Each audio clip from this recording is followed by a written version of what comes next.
ரவி வேலைக்குப் போகும் ஒவ்வொரு காலையிலும் அவருடைய மனைவி மீரா உளுந்த வடை சாப்பிடக் கொடுப்பாள். ஒவ்வொரு நாளும் உன்னால்தான் என் வாழ்க்கை சந்தோஷமாக செல்கிறது என சொல்லி ரவி வீட்டை விட்டு புறப்படுவான். அவர்களுக்குள் பெரிய சண்டையோ பெருசா ஆசைகளோ எதுவும் இல்வை. சின்ன சின்ன கவனிப்புகள்தான் அவர்களுடைய சந்தோஷம். ஒரு நாள் ரவிக்கு ஆபீஸ்ல பெரிய பிரச்சனை.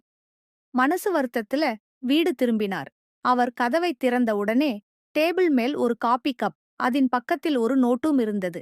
அதில் காஃபி சற்று குளிர்ந்திருக்கும். ஆனா உனக்காக என் இதயம் இன்னும் வெதுவெதுப்பாகத்தான் இருக்கு என எழுதியிருந்தது. ரவி சந்தோஷமாக அந்த காஃபியை குடித்தார். திடீரென சமையலறையிலிருந்து இருமல் சத்தம் கேட்டது. ரவி ஓடிச் சென்று பார்த்தார். மீரா தரையில் விழுந்து கிடந்தாள். காரணம் பல நாட்களாக அவளுக்கு இருந்த காய்ச்சல்.